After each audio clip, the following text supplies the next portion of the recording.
I think my Christian walk is very much like this. Everything's so connected, and then it all starts to channel into one direction, and then I do better. So it was a blessing to have so much time to work on this. I want to say I feel blessed to be in this church for the resources that Pastor Tim and the other pastors give us. I know that this was the beginning of realizing what my problem was. Do you guys remember this card? Yeah, I have 2. If you need one, you can make copies. Keeps me in check. If I'm being honest, adversity was the worst for me. I don't like going through any hard times. I like life pretty peachy. And then on the back of our connection cards, we had those 5 responsive questions, and that's what fueled our discussion. We sat down and talked about the responsive life cards, real informally, had no idea where we were going with it, and he asked me which box I remembered checking off. I had checked 3 of the 5 boxes. I had checked that I had been made aware of a new area of obedience, in which that's what we're going to be talking about. Had conversations with someone about faith in Jesus.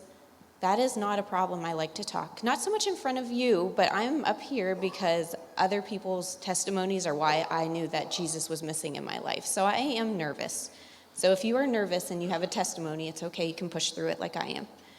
And demonstrated faith by loving on a neighbor in word or deed. And I super like talking, and I super love my neighbors. That's not hard for me either.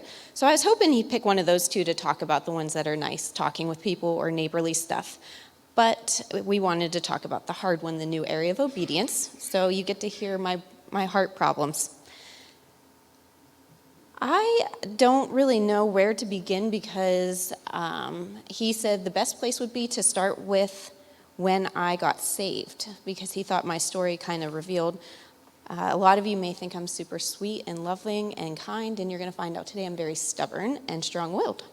So we're going to go with that. I don't remember ever not believing that there was a God. My parents did a good job of teaching us that there was a God. We prayed over dinner. But it was never a relationship.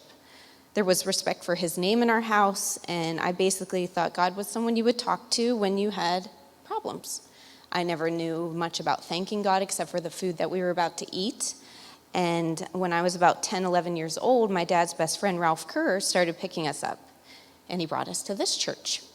And when I started coming here, when you're 10, you're learning a lot in Sunday school. But the thing that had the biggest impact for me was the Christmas play that we did. Then when I was 15, I remember I had just started dating my husband, and we were talking on the phone back before texting. Some of you don't know what that means. And, when you're talking with someone and you're just starting to get to know each other, those conversations were pretty lengthy. And somehow it came up about salvation and asking Jesus into your heart in a relationship with him. And that was basically the moment that I realized I wasn't saved. And the conversation included those who were saved would go to heaven. And that night I realized that was not my destination. But I still thought, I don't even know what I'm going to do. So this was the very early weeks in our relationship, a very early time to be having such serious conversations. But honestly, I didn't think too much about it because it made me panic, because I believed that there was a heaven and a hell, but I just didn't know what to do about it. So long story short, his family and him, whether he was driving or they were, would pick me up and take me to church. I started going to Sunday school. Testimonies were when I realized that I had no relationship because I wasn't having God sightings. I wasn't feeling prayers being answered. And I got some good preaching from Bill Hopkins over the years when I was first coming to church. And he helped me start to grasp those salvation steps. And but being foolish, I still didn't do what I needed to do. Then in the summer of 2004, Lucas, being the Marine that he still is, I'm not allowed to use past tense ever when talking about the Marine Corps.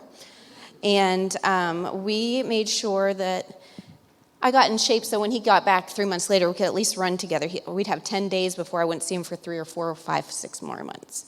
So I started working out, and with that came some good results. So I kind of liked doing that. And then over the summer months, by the end of the month, I'd lost quite a bit of weight, became a dedicated runner, which led to some severe dieting. And by Christmas, after starting college and having Lucas be gone, I had a full-blown eating disorder. We got engaged in 2004, and by March I was pretty depressed from the eating disorder and so many changes in such a short period of time. I was moving 800 miles away. I've only left the state of Pennsylvania once a year for vacation up until that point. I was away from Lucas, which was a strain for me. My relationships were strained at home because when your child's 18 and says they're getting married, it's a little straining. I get that now as a mom. I didn't when I was 19. But I also remember that college was hard. It was new. It wasn't that the studies were hard. It was just different. And all my friends had left town, and I stayed here and went to UPT. And then I just lost all my hope and became focused on a scale and how many miles I ran. And that all led to me getting saved in the spring of 2005 because I'd lost all hope. I had thought, how am I ever going to live a life if my whole life consists of how much I weighed in the morning and watching everything that I did? Like my whole life, I mean, unless you've ever had an addiction or obsession, it's hard to, you're like, that's ridiculous. And I know that now, but then it didn't seem that way. So I was at my lowest point emotionally, and I'd never been so defeated. So now you see that God's goodness and grace was there because I should have been saved 4 years ago when I realized I wasn't saved. But through the years, he was good and graceful and merciful and had all these people get planted in my life. And I didn't get saved at an altar. I just stood in the pew and got saved. It was no enormous event, no light shined on me, and I just asked God in my heart right in the pew. And it was good preaching and good people and lots of people loving on me and a strong foundation. And out of my eating disorder came my salvation. So I'm thankful for it. So now we go into why I'm so stubborn. And I have to tell you, I passionately fight as hard as I love. So I am someone good to have on your side because I will go to battle for just about anyone that I love, including myself. And I could have given my life over for 4 years before I did. And the new area of obedience in my life is I need to learn to surrender things. I couldn't check that box that first time when I first turned in my sheet. I only had 2 checked for Pastor Tim. But I told him I had this stirring, and I was getting narrowed in on what I needed to do. And that was to start surrendering stuff. And I'm actually absolutely driven by fear sometimes, if I'm 100% honest. Fear makes me make a lot of bad decisions. I believe I can trust God in my logical sense, but then the fear kicks in, and then I want to control stuff because I'm afraid of the results.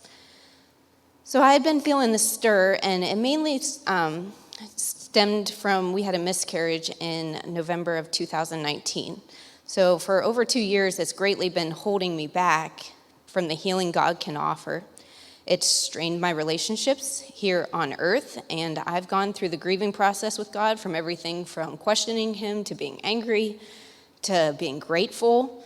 I struggle because there's no happy ending to one of those. There's no more children that came after them, and I still get lumps in my throat and holes in my heart, and the longing doesn't go away.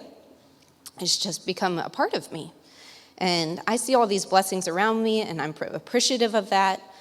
I've dealt better with it at some points, but there's this U2 song that every time it comes on, I'm like, that's my life right now. And it says, you've got stuck in a moment and you can't get out of it. And that's where I'm at.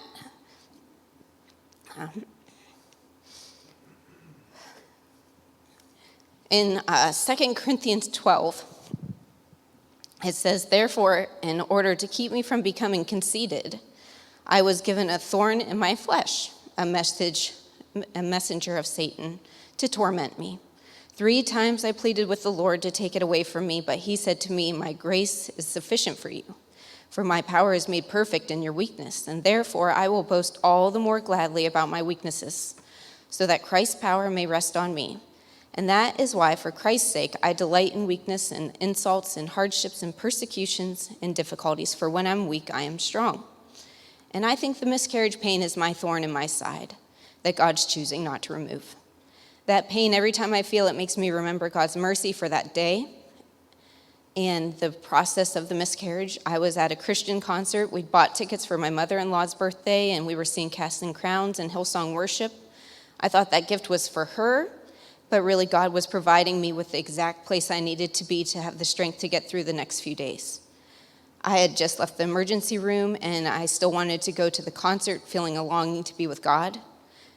We had caught the very end of elevation worship when we sat down, and I'd never been to a Christian concert before, and I usually don't sing and raise my hands, but that day my hands never went down.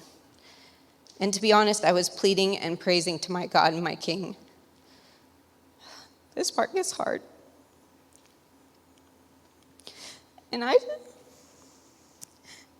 told God, if my baby's going to suffer here on earth, then would you take them? Because I'd rather have this pain for the rest of my life than my kid to suffer one day. And I was able to surrender that day so willingly because I love my kids, whether I've held them or not. And I didn't want them to be in pain for one day. It took 3 days for God to answer that prayer so that I knew if I was going to keep my child or not. And we had just taken the first small getaway we've had since we had the kids. But he allowed me the ability to trust him and enjoy our days at Legoland and at the hotel. And I have lots of good memories from that weekend because I trusted him through the whole process in a way that I don't normally behave. And he also allowed Lucas to be home with me through the days afterwards when it was really scary and hard. And he sent comfort. And God is sovereign, and though I fight him sometimes because I'm so strong-willed and determined, but I have to learn to let him be the driver and me be his passenger because I believe he's answered all my prayers mercifully and saving my baby's life by taking them to heaven rather than suffering here. I struggle with perfection and control and all the what-ifs of life if I'm not managing it, and it exhausts me.